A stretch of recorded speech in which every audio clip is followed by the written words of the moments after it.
चलो टाइम हो गया है, तो हम लोग स्टार्ट करते हैं।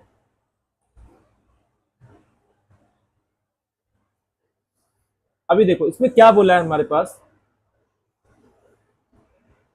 कि क्वेश्चन नंबर 1 में कि ए जो है ये एक 5 बाय 5 ऑर्डर का मैट्रिक्स है, और एक कंडीशन दिया है कि ए क्यूब की वैल्यू ए होगी और rank of A is equal to 3, trace of A is equal to 1। ये सारे कंडीशन हमारे पास दिए, तो एक एक करके इन सारे कंडीशंस को इकट्ठा करते हैं और देखते हैं कि हमारे पास क्या क्या कंक्लूजन इससे आ रहे हैं।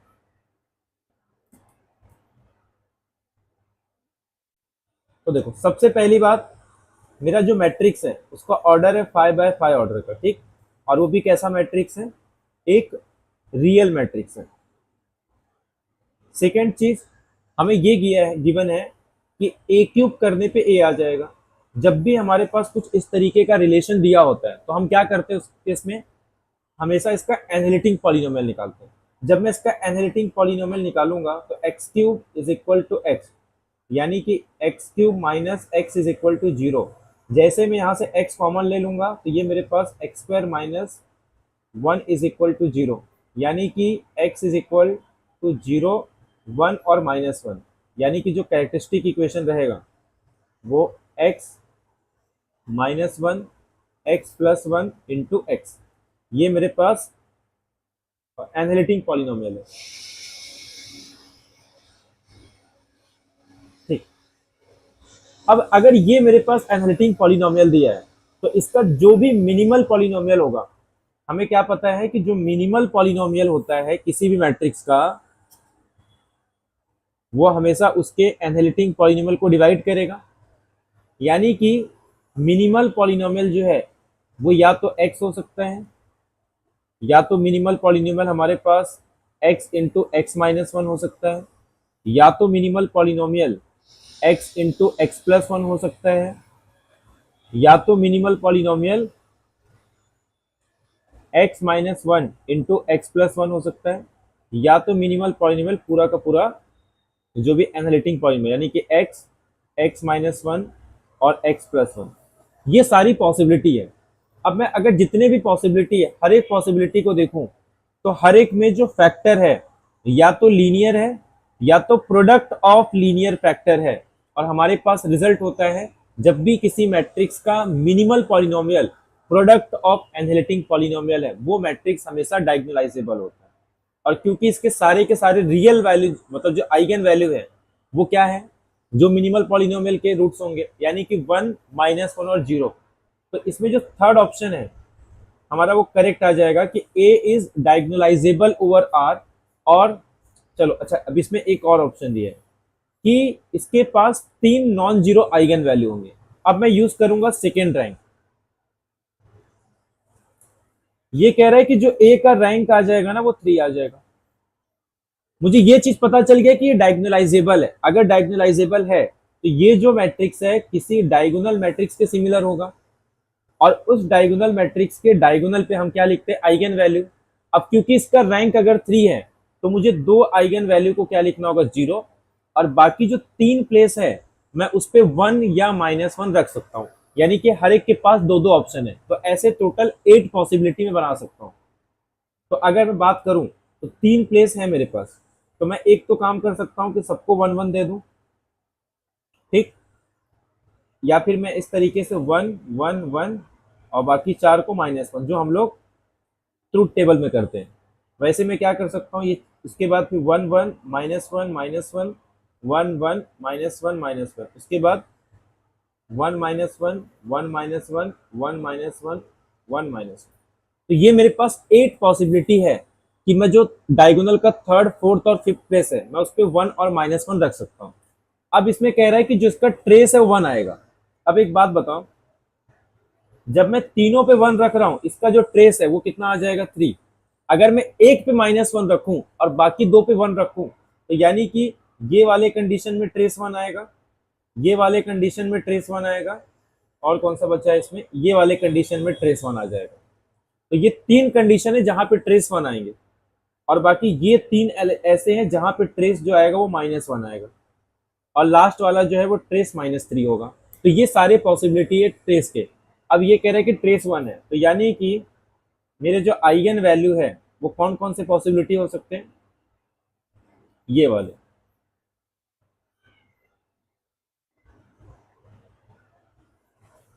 यानी कि इसका जो आइगन वैल्यू है, दो आइगन वैल्यू 1 और एक आइगन वैल्यू आपका -1 है, सिर्फ यही पॉसिबिलिटी है, इसके अलावा कोई दूसरी पॉसिबिलिटी नहीं है हमारे पास।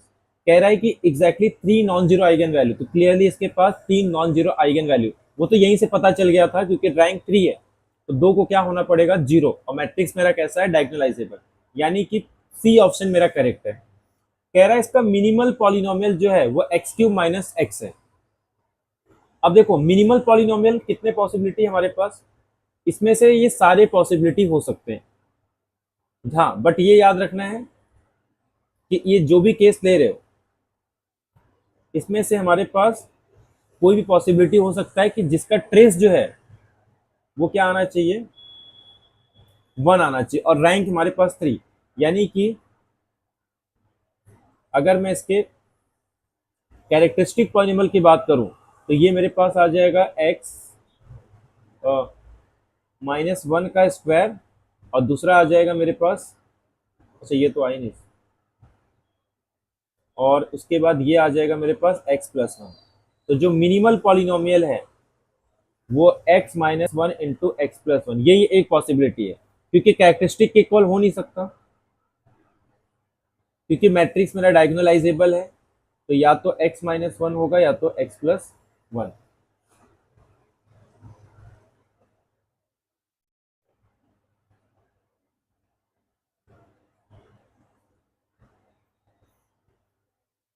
और एक मेरे पास x² तो बचा ही है,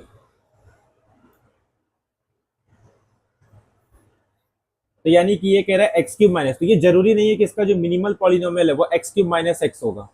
इसके बाद बात करते हैं the eigen value of A R all real and distinct, तो ये भी ऑप्शन आपका रॉन्ग हो जाएगा, ए ऑर्थोगोनल होगा तो ये भी रॉन्ग है, तो सिर्फ सी ऑप्शन इसके करेक्ट होंगे। तो क्लियर है सबको, ये ऑप्शन नंबर सी करेक्ट होगा, बाकी के सारे ऑप्शन रॉन्ग हो जाएंगे।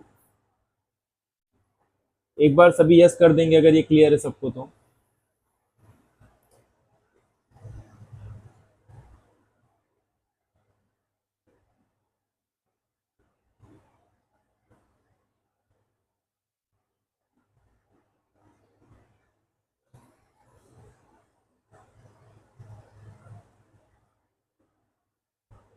हेलो, ये क्लियर है सबको, एक बार यस कर देंगे।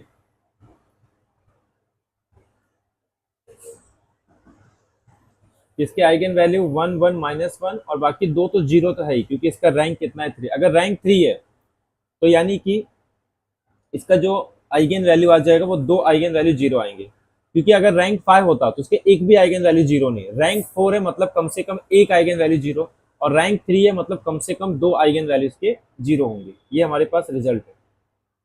चलो ये क्वेश्चन ट्राई करेंगे सभी, टाइमर लगा रहा हूं मैं।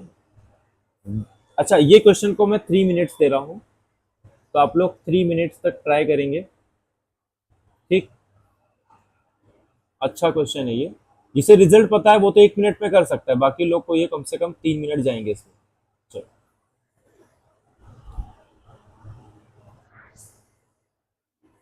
ठीक है, बता देता हूँ फिर आगे। देखो क्या होता है, जो भी हमारे पास मिनिमल पॉलिनोमियल है,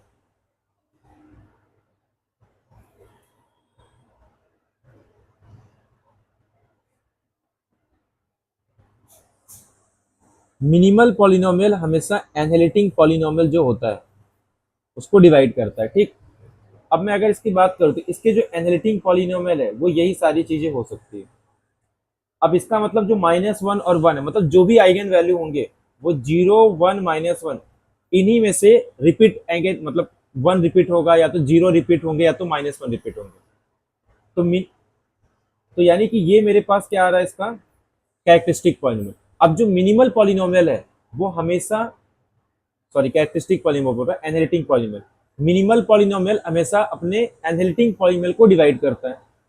तो मैं अगर मिनिमल पॉलिनोमियल की बात करूं, इसको डिवाइड कब करेगा, या तो वो x आ जाए, या तो x into x plus one आ जाएगा, या तो x into x minus one आ जाएगा, या तो x -1 इंटू एक्स प्लस, यानी कि यही सारी पॉसिबिलिटी है जो मिनिमल पॉलिनोमियल हो सकता है, इसके अलावा और कोई पॉसिबिलिटी नहीं है।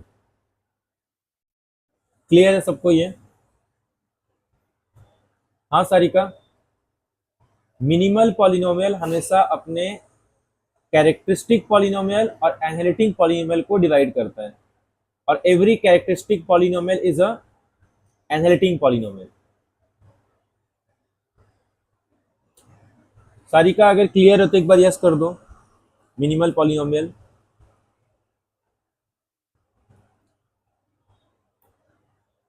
और जितने लोग भी वीडियो को देख रहे हैं प्लीज वीडियो को लाइक करो, और जितना हो सकता है अपने फ्रेंड के साथ शेयर करो, अपने व्हाट्सएप पे रखो, ताकि ज्यादा से ज्यादा लोग जुड़ेंगे तो हमें भी मोटिवेशन मिलेगा। चलो चलो, क्वेश्चन नंबर सेकंड ट्राई करेंगे। मैं फिर से टाइमर दे देता हूँ।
सभी ट्राई करो फटाफट।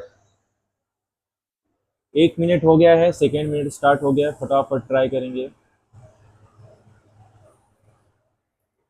सिंपल क्वेश्चन है, आपको सिर्फ इसमें से एक ही चीज निकालना है। अगर वो आपको टेक्निक पता चल गया तो ये क्वेश्चन बहुत सिंपल है।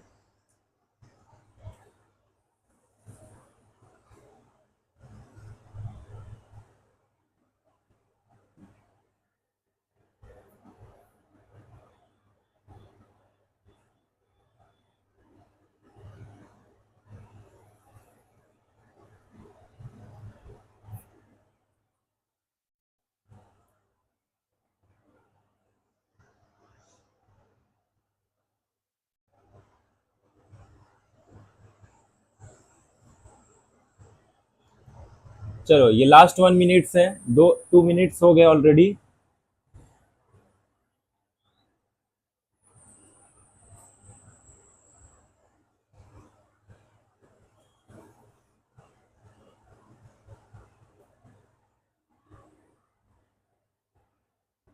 ए ऑप्शन, सारिका का आंसर आ चुका है ए। बाकी लोग फटाफट ट्राई करेंगे सभी क्वेश्चन को।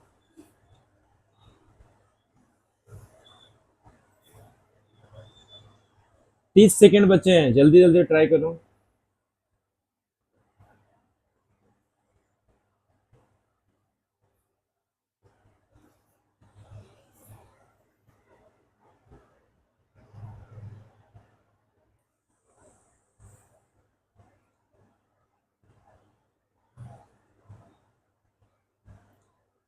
बाकी किसी का आंसर नहीं आया, सिर्फ सारिका का आंसर आया अभी तक, ए ऑप्शन।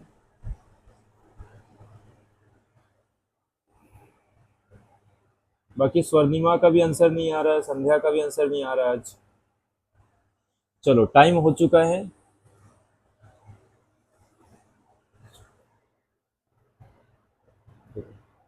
पहली बात तो हमें क्या क्या रिजल्ट पता है वो एक एक करके हम लोग पहले डिस्कस करते हैं।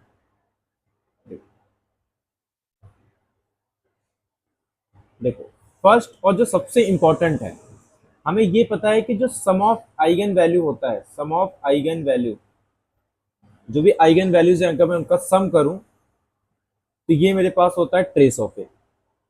दूसरी चीज, अगर मैं प्रोडक्ट ऑफ आइगन वैल्यू करूं तो ये मेरे पास है डिटर्मिनेंट ऑफ ए। जो जितने भी स्टूडेंट है ये सबको ये रट चुका होगा कि sum of eigen value trace of A होता है, product of eigen value determinant of A होता है। दूसरी चीज हमें ये पता है कि जब भी कैरेक्टरिस्टिक पॉलिनोमियल निकालना हो तो ये हमारे पास होता है एक्स क्यूब, मतलब मान लो अगर मैं 3/3 ऑर्डर का कर रहा हूँ और 2/2 ऑर्डर का, तो 2/2 ऑर्डर के केस में lambda square minus trace of A lambda plus determinant of A, ये हम सबको पता है। ऐसे 3/3 का है तो lambda cube trace of A lambda square plus जो भी प्रिंसिपल लीडिंग माइनर है M11 M22 plus M33 into lambda और माइनस इसको क्या होगा,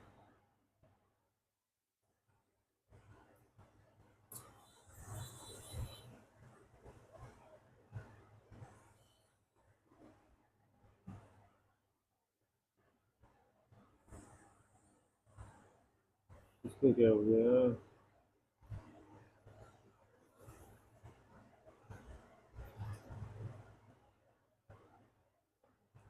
चलिए यहाँ लिख देता हूँ, ये यहाँ पे काम नहीं कर रहा है।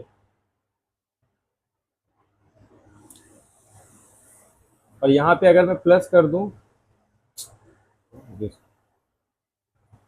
ये मेरे पास डिटर्मिनेंट ऑफ ए आ जाता है, ठीक। तो ये हमारे पास, हमको ये सारी चीजें पता है। लेकिन अगर मैं इसी चीज को और एक तरीके से करूं,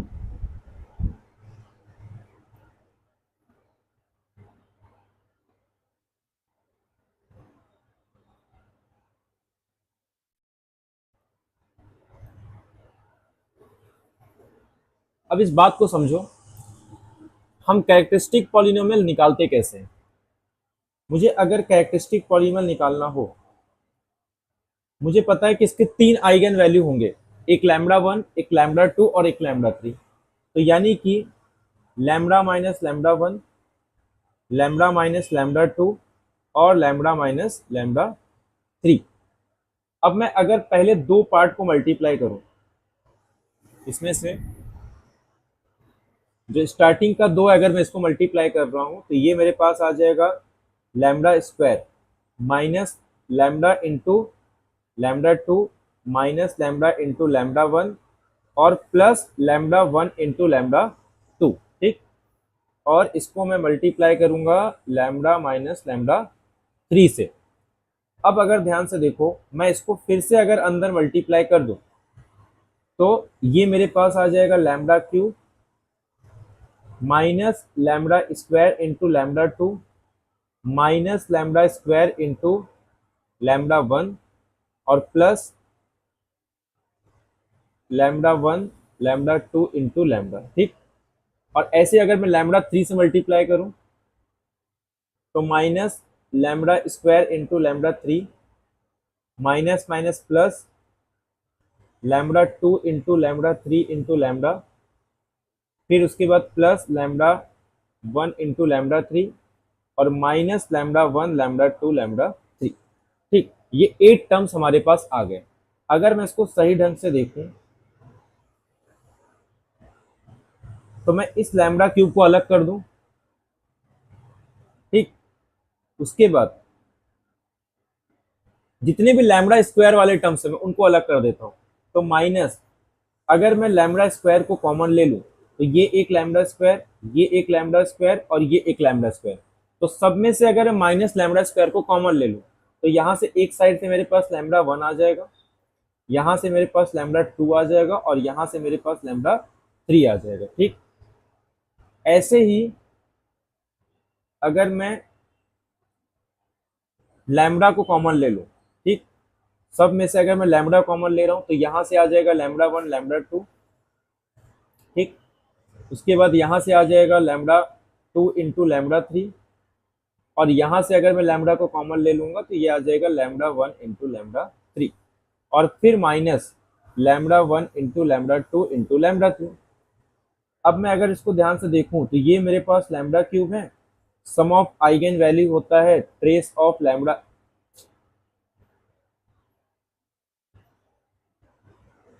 trace of A into lambda square plus जो हमारे पास M11 plus M22 plus M33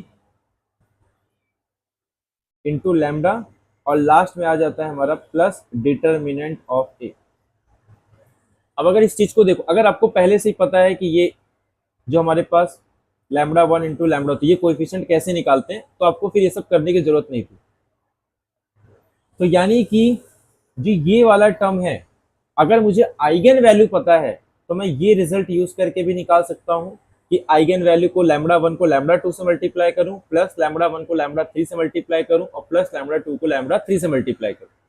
some of eigen value trace of A है और product of eigen value determinant of A, ये माइनस आ जाएगा। ठीक, अब अगर मैं इन सारे रिजल्ट को एक साथ यूज करूं तो मेरे पास एक रिजल्ट आता है कि अगर मैं lambda 1 plus lambda 2 plus lambda 3 का स्क्वायर करूं, ठीक, तो ये मेरे पास आ जाएगा lambda 1 square lambda 2 square plus lambda 3 square plus 2 times lambda 1 into lambda 2 lambda 1 into lambda 3 plus lambda 2 into lambda 3। अगर मैं ध्यान से देखूं तो ये जो है, ये तो मेरे पास ट्रेस ऑफ ए है क्योंकि सम ऑफ आइगन वैल्यू है, यानी कि ट्रेस ऑफ ए का स्क्वायर लिखा हुआ है,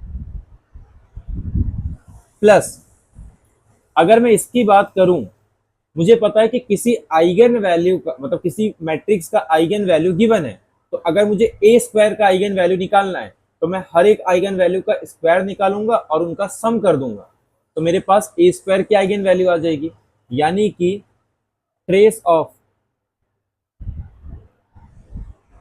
ए स्क्वायर इज इक्वल टू, इसके बदले में लिख सकता हूं ये कुछ और नहीं, ए स्क्वायर का ट्रेस दिया हुआ है और प्लस 2 टाइम्स ये जो है, अगर मैं इसको कुछ नाम दे दूं m, ठीक, और मुझे यही तो निकालना है, मुझे सिर्फ m निकालना है, तो m कैसे आ जाएगा, अब मैं डायरेक्ट m निकाल सकता हूं, तो यानी कि जो m निकालने का फॉर्मूला है वो मेरे पास कुछ और नहीं, ट्रेस ऑफ a का whole square minus trace of a square, और इसको मैं डिवाइड कर सकता हूं 2 से। अब देखो क्वेश्चन में मेरे पास सब कुछ दिया हुआ है, मेरे पास ट्रेस ऑफ ए स्क्वायर दिया हुआ है, ट्रेस ऑफ ए गिवन है, तो मैं यहां से आंसर निकाल सकता हूं कि जो मेरे पास m आएगा लैम्बडा का कोएफिशिएंट वो क्या आ जाएगा, ट्रेस ऑफ ए का स्क्वायर, ट्रेस ऑफ ए का square minus trace of A divided by 2। अब ट्रेस ऑफ ए यानी कि 5 का square minus trace of A square था ना, ट्रेस ऑफ ए स्क्वायर कितना है 13 और डिवाइडेड बाय 2, तो 25 minus 13 divided by 2, 12 upon 2 is equal to 6। तो जो आंसर आया था सारिका का वो एकदम करेक्ट है, ऑप्शन नंबर ए आपका करेक्ट है। बाकी सब निकालने की जरूरत नहीं थी, क्यों, क्योंकि सब में -5 -5 -5 ट्रेस आपको डायरेक्ट दे दिया है, तो आप लैम्बडा क्यूब माइनस ट्रेस दिया है तो आप 5 लैम्बडा स्क्वायर लिख सकते हो। बस आपको लैम्बडा का कोएफिशिएंट नहीं पता था, डिटर्मिनेंट आपको पहले से ही दिया है, तो आपको सिर्फ यही निकालना था, जो कि कितना आ गया 6, तो ऑप्शन नंबर ए करेक्ट है। तो आगे से आप इस रिजल्ट को याद कर सकते हो, हर बार आपको ये पूरा सॉल्व नहीं करना होता, तो आपको ये टेक्निक पता होना चाहिए कि अगर आपको आइगन वैल्यू गिवन है तो आप लोग कैरेक्टरिस्टिक पॉलीनोमियल, ये सारी चीजें आप लोग डायरेक्ट निकाल सकते हो बिना सॉल्व किए। क्लियर है सबको ये क्वेश्चन?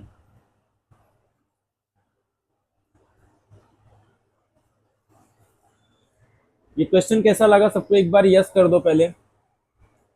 अच्छा क्वेश्चन था ये?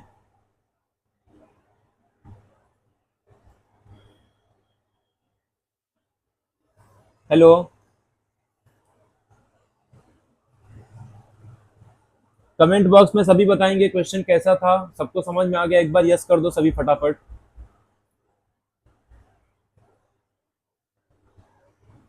आज बाकी किसी का रिप्लाई नहीं आ रहा है, स्वर्णिमा लगता है आज के लेक्चर में नहीं है, कालेश्वरी भी आज के लेक्चर में नहीं है, संध्या का भी रिप्लाई नहीं आ रहा है। अगर बाकी लोग हैं तो एक बार सभी यस कर देंगे, एक बार थम्स अप कर दो अगर सभी है लेक्चर में तो, क्योंकि किसी का रिप्लाई नहीं आ रहा है। चलो नेक्स्ट क्वेश्चन ट्राई करेंगे सभी। इसमें भी आप लोग टाइम ले सकते हो, ये ज़्यादा मिनट नहीं, 2 मिनट्स में आपका ये क्वेश्चन हो जाएगा, क्योंकि थ्योरी पार्ट है, कैलकुलेशन इसमें ज़्यादा है नहीं। चलो ट्राई करो, 2 मिनट के अंदर आ जाना चाहिए।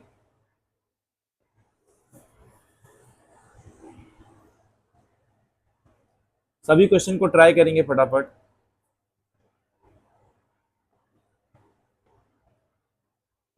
पहले क्वेश्चन में क्या क्या दिया वो देखते हैं। कह रहा है ए और बी एक n बाय n ऑर्डर का रियल मैट्रिसेस है, सच दैट कि ए और ए स्क्वायर दोनों का रैंक सेम है। अब कह रहा है कि आर एस टू एन से लेके आर एस टू एन में जो लीनियर ट्रांसफॉर्मेशन है उसको कुछ इस तरीके से डिफाइन किया गया है, और कह रहा है कौन सा स्टेटमेंट इसमें हमेशा ट्रू होगा। तो यानी कि हमारे पास जो गिवन है वो एक तो ये दिया है कि जो टी है वो आर एस टू एन से एन तक जा रहा है, यानी कि कोई भी एन बाय एन ऑर्डर का मैट्रिक्स हम लोग ले सकते हैं। ऑप्शन एलिमिनेट करने के लिए 2 बाय 2 3 बाय 3 का यूज किया जा सकता है। सेकेंड, मैं चाहे ए का रैंक निकालूं या ए स्क्वायर का रैंक निकालूं, दोनों क्या है, इक्वल है।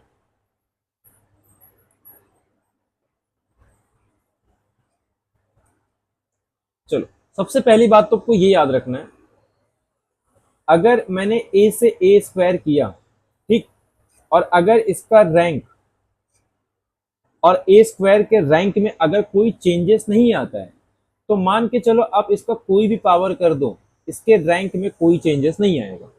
पहली चीज तो आपको ये समझनी होगी। जैसे किसी ने ए का रैंक किया, उसका कुछ निकल गया, ठीक, मान लो 3 रैंक है, और फिर से उसका स्क्वायर किया गया और जबकि फिर से 3 रैंक आ रहा है, तो अब आप चाहे उसको कितना भी ऑर्डर करो, उसका रैंक क्या आने वाला है, 3 आने वाला है। पहली बात तो आपको ये याद रखनी है। सेकेंड चीज,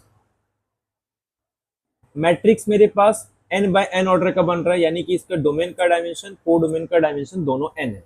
अगर मैं रैंक नलिटी का थ्योरम का यूज करूं, ठीक, तो rank of A plus kernel of A is equal to आपका एन होता है, तो kernel of A is equal to n minus rank of A आ जाएगा। तो ऐसे ही अगर मैं कर्नल ऑफ ए स्क्वायर निकालूं, ठीक, तो ये आपका n minus rank of A square आ जाएगा, ठीक, तो ये आपका n minus rank of A आ जाएगा। तो यानी कि चाहे मैं कर्नल ए निकालूं या मैं कर्नल ए स्क्वायर निकालूं, दोनों के दोनों सेम आ जाएंगे। तो अब देखो यहां से कौन कौन से ऑप्शन करेक्ट आ रहे हैं मेरे पास। कह रहा है कर्नल टी और कर्नल टी स्क्वायर का रैंक सेम होगा, तो बाय रैंक नलिटी दे रहा हूं। Rank of A is Q, जो हमने पहला रिजल्ट बताया। अब बचते हैं बी और सी ऑप्शन। अब देखो सी ऑप्शन के लिए तो मैं कोई ऑप्शन ले, मतलब कोई काउंटर एग्जांपल लेके एलिमिनेट कर सकता हूँ। मुझे ऐसा मैट्रिक्स लेना है कि ए और ए स्क्वायर की रैंक चेंज नहीं होती। जैसे मान लो एक मैट्रिक्स में लेता हूँ 1 0 0, ऐसे बहुत सारे मैट्रिक्स आपको मिल जाएंगे, और अगर मैं ए स्क्वायर करूँ तब भी ये यही सेम आता है, जब इसको आप मल्टीप्लाई करोगे तो यही आ जाएगा। अब मैं इसमें अगर इसका डिटर्मिनेंट निकालूं, तो determinant of A is equal to 0, यानी कि जो ए मैट्रिक्स है वो कैसा मैट्रिक्स है, is non invertible. A is non invertible, जबकि ये कह रहा है कि ये इन्वर्टिबल होगा, तो ऑप्शन सी आपका इनकरेक्ट आ गया। अब बचता है कर्नल टी और इमेज टी का, में कॉमन एलिमेंट सिर्फ सिंगलटन 0 है। तो अब इसके लिए क्या करेंगे, अगर ये कॉमन की बात कर रहा है तो मैं मान के चलता हूं लेट कि y बिलोंग कर रहा है kernel T intersection image T को, ठीक। इसका मतलब ये है कि y बिलोंग करेगा कर्नल टी को। अब अगर कर्नल टी को बिलोंग कर रहा है, यानी कि t of y is equal to 0। अब t of y is equal to 0 यानी कि a of y is equal to 0। एक चीज तो मुझे ये पता चल गई। दूसरा, y इमेज टी को भी बिलोंग करेगा, तो यानी कि इमेज टी मतलब क्या होगा, उसके इमेज में होगा, यानी कि टी ऑफ वाई होगा। टी ऑफ वाई होगा यानी कि ए वाई, ठीक। तो ये चीजें मुझे पता चल गई कि वाई बिलोंग कर रहा है इमेज टी को, यानी कि जो हमारे पास वाई है वो कुछ किसके फॉर्म का होगा, y is equal to A y form का आ जाएगा। यहां पे मैं इसको ए एक्स लिख सकता हूं ना, तो यानी कि ये मतलब ये किसी न किसी एलिमेंट का इमेज होगा। ठीक, मैं इसको ax के फॉर्म, मैं इसको y को क्या लिख सकता हूँ, कुछ ax, where x belongs to r is to n। तो अब मैं इसके प्लेस पे अगर ये पुट कर दूं तो ये मेरे पास आ जाएगा ये 0, यानी कि a square x is equal to 0 आ जाएगा।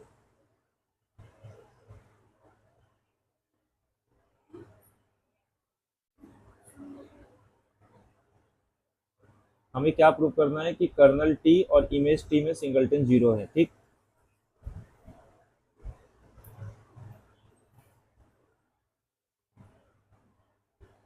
वेट वेट, ये सुनो,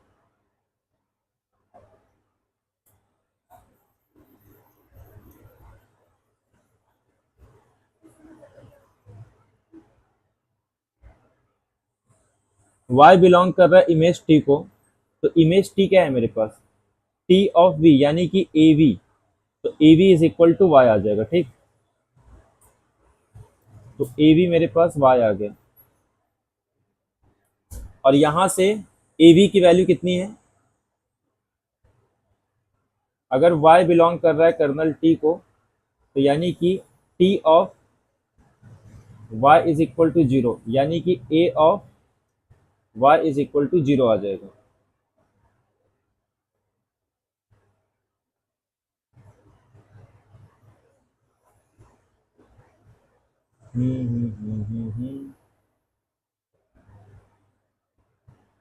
मुझे y की वैल्यू चाहिए, y कर्नल टी है,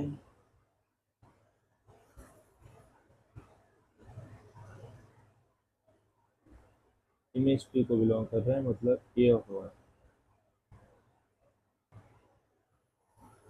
ठीक है, क्वेश्चंस को मैं करता हूँ, बाकी ये सिंगलटन 0 ही आएगा। तब तक आप लोग ट्राई करो ये नेक्स्ट क्वेश्चन।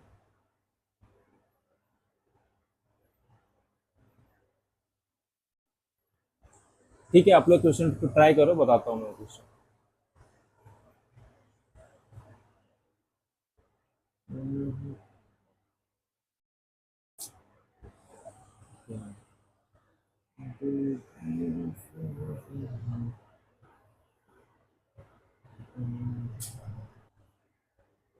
चलो, ये क्वेश्चन तो बहुत ही सिंपल है, इसमें अपने को पॉजिटिव डेफिनेट निकालना है।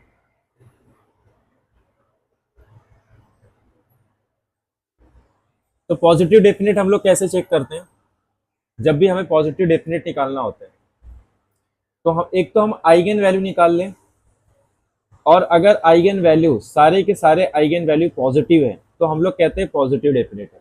दूसरा तरीका ये है कि ये जितने भी लीडिंग प्रिंसिपल माइनर रहेंगे, मतलब जो हमारे पास ये 1/1 ऑर्डर का, 2/2 ऑर्डर का, 3/3 ऑर्डर का, तो देखूं तो अगर ये मेरे पास जो पहला है ये 2 ग्रेटर देन 0 है, और 2/2 ऑर्डर का निकालूं तो 2 2 जा 4 -1 3, ये भी ग्रेटर देन 0 है, यानी कि सिर्फ मुझे 3/3 ऑर्डर का यानी कि डिटर्मिनेंट निकालना है।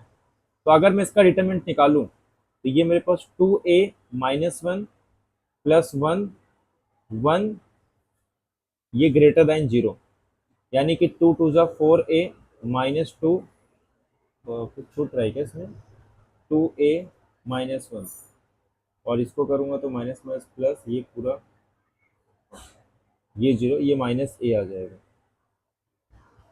तो -a ग्रेटर देन 0, यानी कि 3a ग्रेटर देन 2। तो a की वैल्यू क्या होनी चाहिए, 2/3 से ग्रेटर देन होनी चाहिए। तो देखा जाए तो ऑप्शन नंबर ए आपका इनकरेक्ट आ जाएगा। तो A1 भी करेक्ट है, A2 भी करेक्ट है, और A3 भी करेक्ट है, यानी कि तीनों ऑप्शन आपके करेक्ट आ जाएंगे। ठीक, अच्छा, लास्ट क्वेश्चन को एक बार देख लो। उसने अपने को क्या दिया है कि बाय जो है, मान लो अगर kernel T intersection image T को बिलोंग कर रहा है तो y कर्नल टी को बिलोंग करेगा। अगर कर्नल टी को बिलोंग कर रहा है तो T of y is equal to 0। अगर y इमेज टी को बिलोंग कर रहा है यानी कि y जो है टी ऑफ v, यानी कि ए वी के फॉर्म में होगा। अब मैं अगर y के प्लेस पे ये पुट कर दूं, और टी ऑफ y क्या है हमारे पास, a of y is equal to 0, और जैसे मैं y के प्लेस पे ये पुट करूंगा तो A square v is equal to 0, यानी कि जो वेक्टर है वो बिलोंग कर रहा है ए स्क्वायर वी 0 पे भेज रहा है। इसका मतलब v जो है ए स्क्वायर के कर्नल t को बिलोंग करेगा, मतलब कर्नल को बिलोंग करेगा। अब ए स्क्वायर के बदले में क्या लिख सकता हूँ, टी स्क्वायर। अभी हम लोग ने प्रूव किया कि जो कर्नल टी स्क्वायर है वो किसके इक्वल आ जाएगा, कर्नल टी के इक्वल आएगा, यानी कि T of v is equal to 0 और y क्या है, ए ऑफ वी। अगर A of v is equal to 0 है इसका मतलब y इज इक्वल टू 0 आ जाएगा। तो यानी कि जो मेरा ऑप्शन नंबर बी था ये क्वेश्चन में क्या आ जाएगा, करेक्ट आ जाएगा। तो इसका ए बी और डी ऑप्शन इसके करेक्ट होंगे।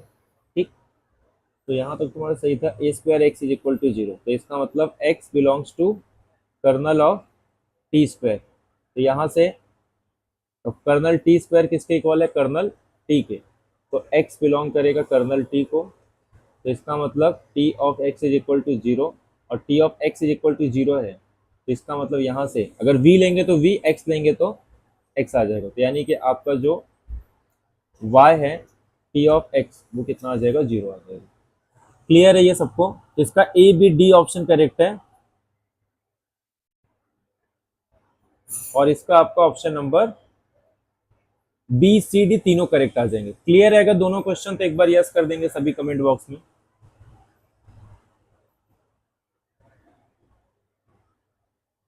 क्वेश्चन नंबर 4 और 3 और 4 क्लियर है तो एक बार सभी कमेंट बॉक्स में यस कर दो।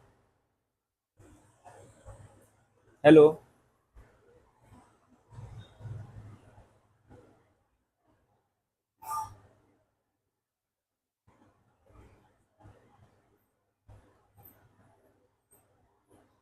क्वेश्चन नंबर 3 4 क्लियर है तो सभी एक बार कमेंट बॉक्स में यस कर देंगे।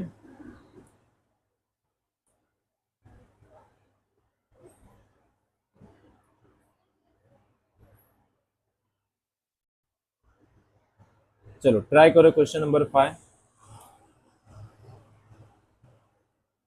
चलो, ये सिंपल क्वेश्चन है डिफरेंशियल ऑपरेटर का। किसी का आंसर नहीं है। ये तो बहुत ही सिंपल क्वेश्चन है, डेरिवेटिव ऑपरेटर। डेरिवेटिव ऑपरेटर का तो आपको आंसर भी याद होना चाहिए और उनके सारे रिजल्ट भी आपको पता होने चाहिए। डेरिवेटिव ऑपरेटर में क्या करते हैं, मान लो अगर मैं बेसिस ले लूं 1x एक्स स्क्वायर और एक्स क्यूब, ठीक, तो अगर मैं स्टैंडर्ड बेसिस के हिसाब से इसको अप्लाई करूं T of P of x is equal to P dash x, तो यानी कि अगर मैं टी ऑफ 1 करूं तो 1 का डेरिवेटिव 0, तो 0 को मैं अगर इनके लीनियर कॉम्बिनेशन में लिखूं तो सारे के सारे कोएफिशिएंट क्या आ जाएंगे, 0। यानी कि जो फर्स्ट कॉलम है वो मेरे पास सब 0 आ जाएंगे। ऐसे ही अगर मैं यहाँ पे x रखूंगा तो x का डेरिवेटिव 1, यानी कि सिर्फ कांस्टेंट टर्म मेरा 1 रहेगा, बाकी सारे 0 आ जाएंगे। तो यानी कि ये 1 और बाकी सब मेरा 0। ऐसे अगर मैं एक्स स्क्वायर ले लूँ तो ये डेरिवेटिव आ जाएगा 2x। इसको अगर मैं इनके लीनियर कॉम्बिनेशन में लिखूँ तो 0 into 1, 2 into x, 0 into x square और 0 इंटू एक्स क्यूब, यानी कि 0 2 0 0।